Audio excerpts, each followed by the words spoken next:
Mugarik gabeko ingeniaritza taldeko kideek eguzki sukaldean 6.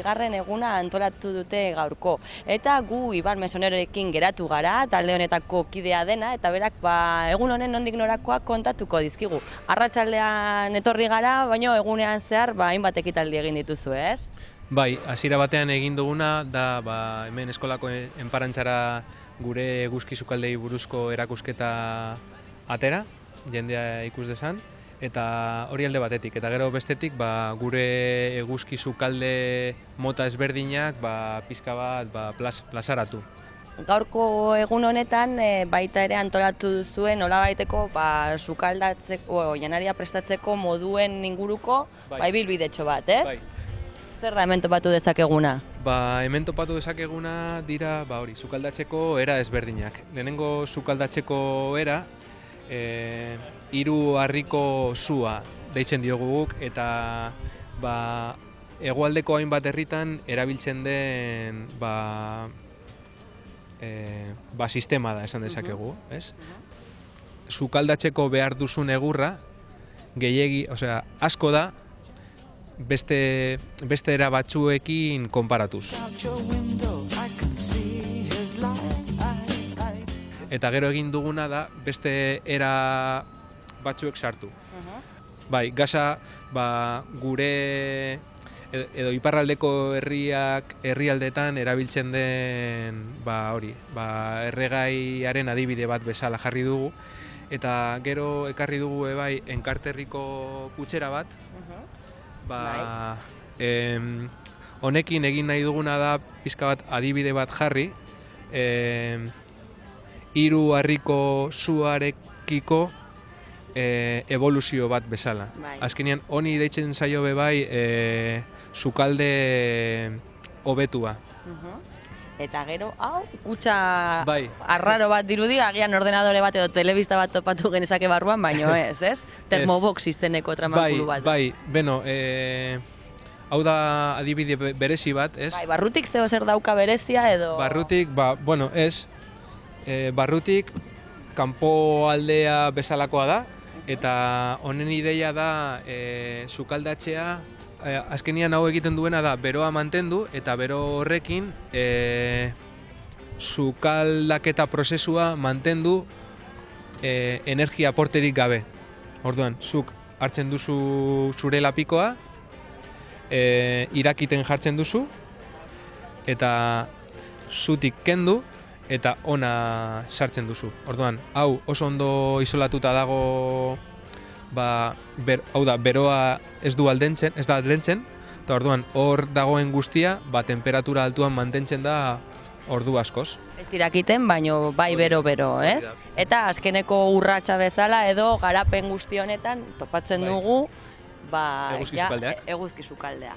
Bai, hemen ditugunak dira eguzki sukaldeen mota ezberdinak. Gehienak dira eguzkilabeak. Eguzkilabeak berotegi efektua erabiltzen dute bere helburua lortzeko. Eta azkenian daukaguna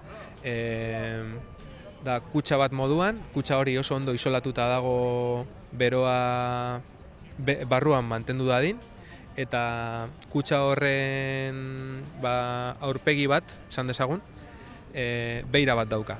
Beira horretatik eguzkizpiak sartzen dira, beira pasata gero kutxaren barruan dagoena berotzen dute, gehienetan kutxaren barruko aurpegiak beltzak dira. Orduan, beltzak direnez, eguzkizpiak oso ondo hartzen dituzte eta temperatura barruan igoten da.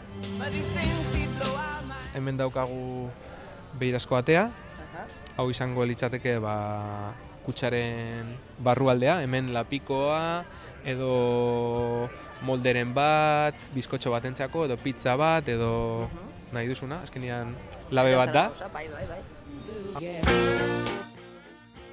Honekin lortzen duguna da eguzkizpi gehiago ona barrura eramatea.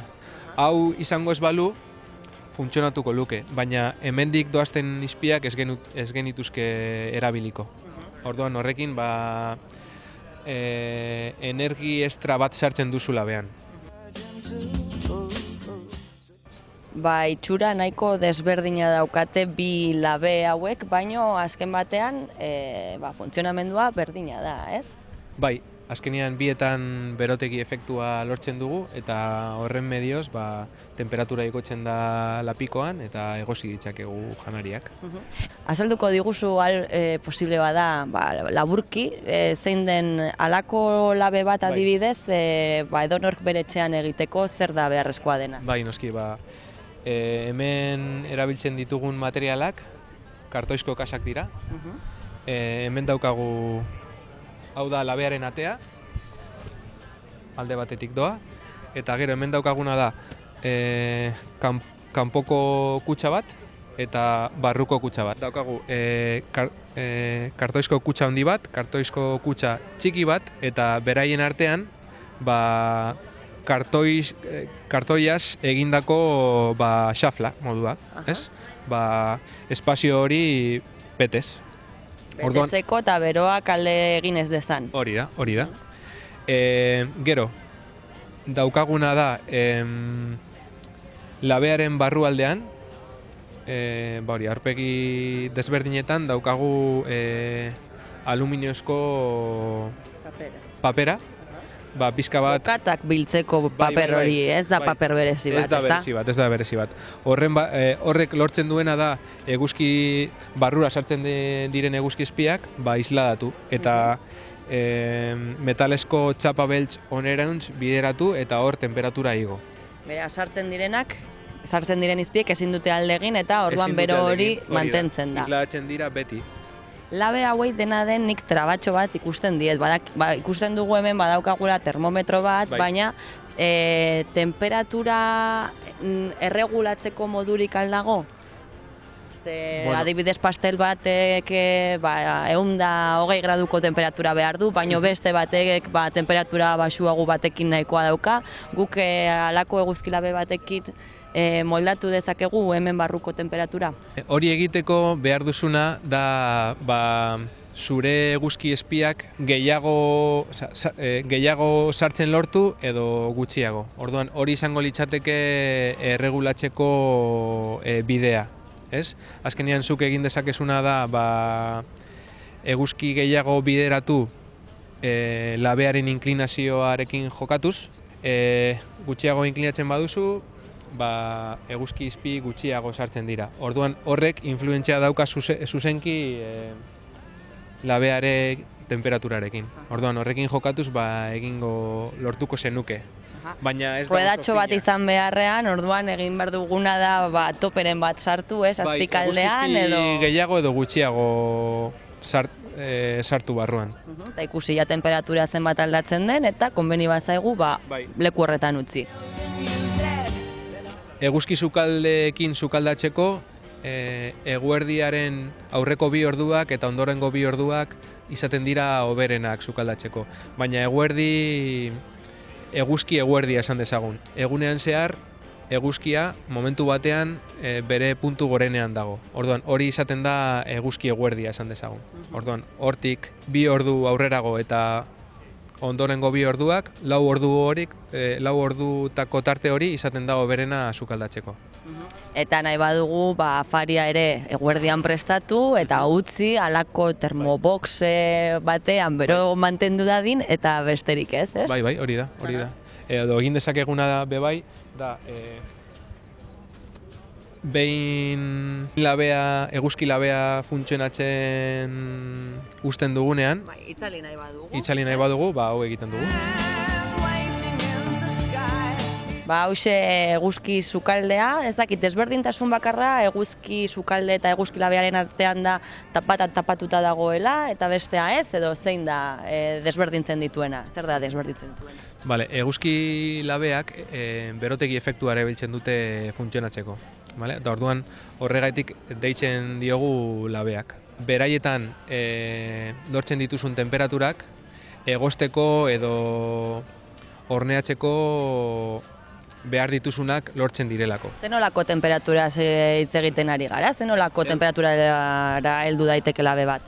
laurogei eta 150 gradu tartean. Eta eguzkila sukaldeek aldiz, esan duzu, beste modu batean erabiltzen dutela eguzkia. Bai, eguzki sukaldeak erabiltzen dituen printzipioa eguzki izpien konzentrazioa da. Orduan, horretarako behar duzuna da forma geometriko berezi bat, normalean parabola izaten da, eta forma geometriko horrek duen berezitasuna izaten da bere ardatzarekiko paraleloak diren izpiak puntu batean kontzentratzen direla, eta puntu hori fokoa da. Vale. Hori hobeto ulertzeko ja erakusten diguzu, seinalatzen diguzu, eta uste dut hobeto ulertuko dugu. Vale. Hemen hau izango litzateke parabola forma geometrikoa duen eguzki sukalde bat. Vale? Orduan, sukalde honekin zerbait prestatzeko, egin behar duzuna lehenengo eta behin da eguzkiaren kontra jarri. Eta horretarako bi mugimendu dituzu. Bata da, hau. Eguzkia non dagoen, arunta jarri, ez? Hori, zu jartzen zara beraren kontra. Eta gero, beste mugimendua hau da. Vale? Honekin lortzen duzuna da parabola honen ardatza eguzkirantz zuzendu. Hori egiten duzunean, eguzkitik datosten izpi guztiak azalera batean edo leku edo puntu batean kontzentraten dira. Orduan, hori lortzen duzunean, puntu horretan edo azalera horretan lortzen duzu energia iturri handi bat. Eta hortze jartzen duzu zure lapiko beltza, eta hor egiten duzu... Lapikoak beltza izan behar du? Bai, zeren beltzak direnez, eguzki izpiak hobeto transformatzen dute berotan. Eta orduan temperatura azkarrago igoten da. Zeren heltzen den energi guztia, beraiek zurgatu egiten dute, eta temperaturan transformatu edo bihurtu. Esan duzu, labeen temperatura, 80, 140 ingurukoa izan daitekela, sukaldena aldiz? 200 gradu baino gehiago. Hemen frijitu dezakezu. Halako tramankulu bat non lortu dezakegu? Edo salgai daude, dendetan topatu daitezke, hobeto norberak berea egiten badu etxean, edo zer da gomendatzen duzuna? Bueno, eguzkilabeak egiteko norberak egin ditzake bere etxean, zeren azkenean erabiltzen diren materialak eskuragarriak dira, ez dira garestiak, eta egiteko behar dituzun gaitasunak ez dira handiak.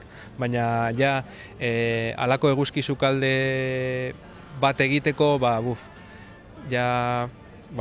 zailagoa da, beste material batzuk dira, zuk azkenean badaude hortik aterki batekin egindako halako sukalde etxo batzuk, eta azkenean hartzen dute aterki bat, berantza jartzen dute, eta orduan aterkiaren barruko aldean geratzen den forma, esan dezagun, parabolika baten antxera dauka. Orduan, zuk aterki horren barruko aldean aluminezko papera sartzen baduzu, antxerako efektu bat lortzen duzu, ez da hain eraginkorra, baina eguzki sukalde bat da. Agian ez ditu 200 piku gradu horiek lortuko, baina bueno. Segurazki ez. Igual 80 gradu hartzekotan dago. Denetxean egiteko, oberena orduan, gomendagarriena, labetxo bat egitea, ez? Bai, nik uste dut baietz. Errazena da eta edonork egin dezake. Eskerrik asko eta nahi baduzue etxean saiatu, aurrera.